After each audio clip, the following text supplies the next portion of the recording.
हार कर जीतने वालों को बाजीगर कहते हैं, लेकिन इस दफा डायलॉग चेंज हो चुका है। अब हम कहेंगे हार कर जीतने वाले को साउथ अफ्रीका कहेंगे। क्या कमाल का मैच था और बहुत जबरदस्त थ्रिल मैच था साउथ अफ्रीका और बांग्लादेश का। अगर साउथ अफ्रीका और बांग्लादेश का अगर अपना मैच आपने देखा हो आज, जो कि साउथ अफ्रीका सिर्फ 4 रन से जीती है बांग्लादेश से, तो इस मैच को आप देखें तो आपको कुछ ना कुछ याद आएगा। बल्कि क्योंकि याद इसलिए आएगा कि पुरानी बात नहीं, कल की बात है, पाकिस्तान इंडिया मैच की। ये बिल्कुल पाकिस्तान इंडिया की जो मैच था उसको कट, कॉपी और पेस्ट करें तो आपके सामने आज का मैच आ जाता है साउथ अफ्रीका वर्सेस बांग्लादेश का। क्योंकि कल के मैच में पाकिस्तानी बॉलर ने कमाल की बॉलिंग की, बड़ी जबरदस्त बॉलिंग की और इंडियन बैट्समैन को 119 के ऊपर जो है वो आउट कर दिया, ऑल आउट कर दिया। कमाल की बॉलिंग की थी पाकिस्तानी बॉलर ने, और आज भी बांग्लादेश के बॉलर ने बड़ी जबरदस्त बॉलिंग की और साउथ अफ्रीका की टीम को सिर्फ 113 रन के ऊपर आउट कर दिया, वहां तक उनको महदूद रखा।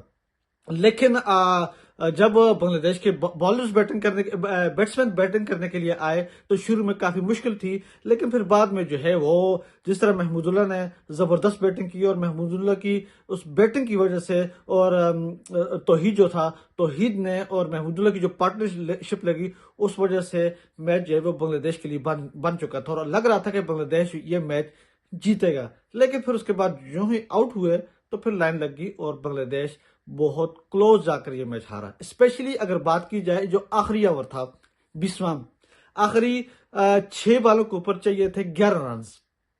जब आते हैं अपना कशिफ महाराज आता है, महाराज साहब जो है वो की महाराज जो है वो आज महाराज बन गया, वरना महाराज जो है उसकी लंका डूब जाती। महाराज को चाहिए थे 6 बालों के ऊपर 11 रन चाहिए थे बांग्लादेश जीतने के लिए। महाराज आता है, पहला बॉल वाइड, तो पहला बॉल वाइड हो गया तो 6 बालों के ऊपर 10 रन चाहिए थे। तो फिर जब पहला बॉल करते हैं तो पहले बॉल के ऊपर सिंगल, फिर दूसरे के ऊपर 2 रन, तीसरे के ऊपर आउट कर देते हैं। तो फिर जो है चौथी बॉल करते हैं तो चौथी बॉल के ऊपर फिर सिंगल। तो इस तरह जो है वो आखिरी 2 बालों के ऊपर चाहिए थे 6 रन, और सामने खड़े थे महमूदुल्लाह। और महाराज साहब ने जो फुल टॉस फेंका, तो वो फुल टॉस फेंका, तो वो जब महमूदुल्लाह ने शॉट लगाई तो सब ने ये सोचा कि मैच हो गया खत्म। लेकिन फिर बाउंड्री के ऊपर खड़े थे जनाब मार्करम साहब, और मार्करम ने क्या कमाल का कैच पकड़ा, जबरदस्त कैच पकड़ा, और उस कैच की वजह से साउथ अफ्रीका जो है वो मैच के अंदर वापस आ गई। मार्करम ने कमाल का कैच पकड़ा और बिल्कुल बाउंड्री के पास खड़े थे मार्करम, उन्होंने जब वो महमूदुल्लाह का कैच पकड़ा, और उस कैच की वजह से साउथ अफ्रीका मैच के अंदर वापस आ गया। उसके बाद तस्कीन आता है तो वो जो है वो 2 बालों के ऊपर 6 रन चाहिए थे, तो वो तस्कीन सिंगल बनाता है, और इस तरह साउथ अफ्रीका जो है वो 4 रन से ये मैच जीत जाती है। और साउथ अफ्रीका जो है वो ऑफिशियली इस पूरे टूर्नामेंट की पहली टीम बन जाती है जो ऑफिशियली सुपर 8 में क्वालिफाई कर गई है। क्योंकि साउथ अफ्रीका ने श्रीलंका को 6 विकेटों से शिकस्त दी थी, और आयरलैंड को जो है वो नेदरलैंड को 4 विकेटों से शिकस्त दी थी, और आज बांग्लादेश को 4 रन से शिकस्त दी है। और इस तरह तीनों के 3 मैच जीतकर साउथ अफ्रीका प्ले ऑफ में सुपर 8 में क्वालिफाई कर चुकी है। लेकिन अगर बात की जाए बैटिंग की, तो साउथ अफ्रीका ने पहले बैटिंग करते हुए 113 रन बनाए थे। डिकॉक थोड़ा सा तेज खेलने की कोशिश की, 11 बालों के ऊपर 18 रन बनाए, लेकिन डिकॉक जल्दी चले गए। उसके बाद जो है वो रेजा हैंड्रिक्स भी जल्दी चले गए थे, मार्करम भी जल्दी चले गए थे, स्टंप जो है वो नहीं चला, बिल्कुल भी नहीं चला।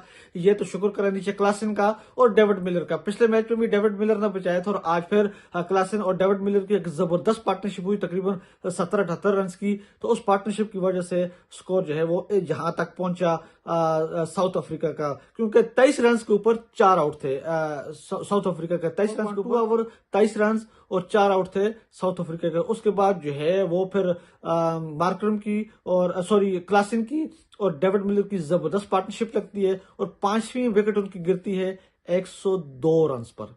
102 रन के ऊपर 5वीं विकेट गिरती है, और ये जो पार्टनरशिप थी इस वजह से साउथ अफ्रीका मैच के अंदर वापस आ गया था। लेकिन उसके बाद जो है वो आगे एकदम लाइन लग जाती है, और साउथ अफ्रीका के प्लेयर जो है वो एक एक करके सारे आउट हो जाते हैं, सारे 6 आउट हो जाते हैं, लेकिन 113 रन बना देती है।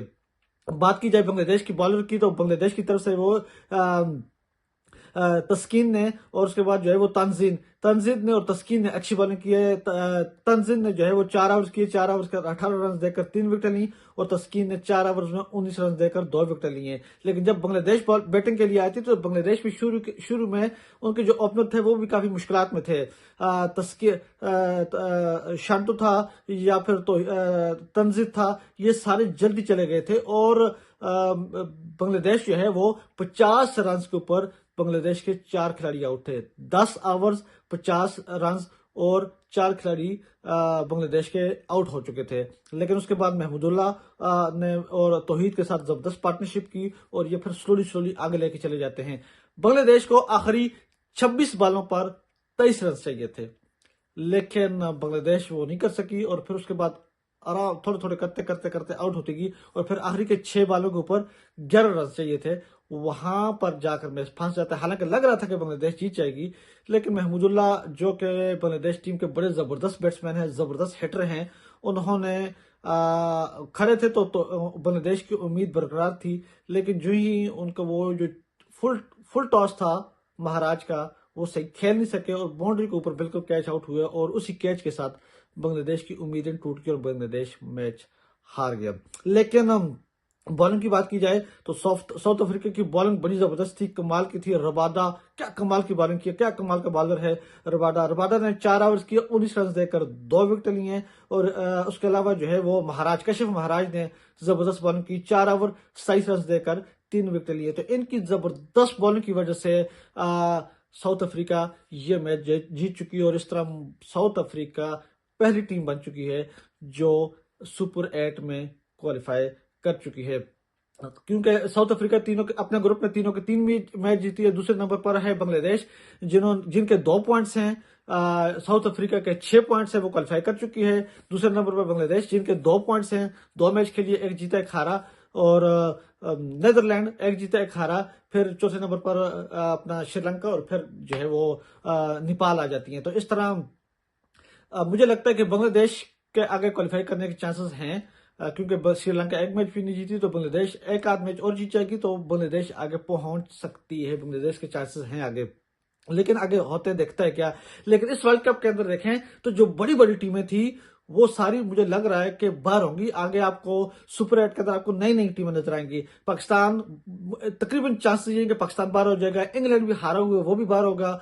न्यूजीलैंड अफगानिस्तान से उस दिन हारा है, उसके चांसेस भी हैं कि वो भी शायद बाहर। एक इंडिया, ऑस्ट्रेलिया है मेरे ख्याल से और साउथ अफ्रीका, ये बड़ी जो टीमें, ये बड़ी टीमों में से ये 3 टीमें हैं जो अच्छा खेल रही हैं और जिनके आगे चांसेस हैं जाने के। बाकी आपको जो है आगे सुपर 8 के अंदर नई टीमें नजर आएंगी। नेदरलैंड होगी, नेपाल हो गया, अमेरिका हो गया, ऐसी जो है वो नई टीमें, जो छोटी छोटी टीमें हैं, वो टीमें आपको सुपर 8 के अंदर नजर आएंगी। बड़ी टीमें जो मोस्टली हैं, मुझे लगता है कि वो इस ग्रुप स्टेज से ही बाहर हो जाएंगी, जिसमें पाकिस्तान हो या फिर अपना न्यूजीलैंड या इंग्लैंड वगैरह हो, तो ये ग्रुप स्टेज से ही बाहर हो जाएंगी और छोटी छोटी टीमें जो हैं वो सुपर 8 में या आगे जाने के चांसेस उसके ज्यादा हैं। लेकिन इस तरह एनीवे आज साउथ अफ्रीका अपनी तीसरी जीत के साथ सुपर 8 में पहुंचने वाली पहली टीम बन चुकी है और यहाँ की पिच जो है वो अमेरिका की पिच है। यहाँ पर आपको हाई स्कोर नजर नहीं आएगा, छोटे छोटे स्कोर जो है होगा। और मुझे डर यही है कि हो सकता है, क्योंकि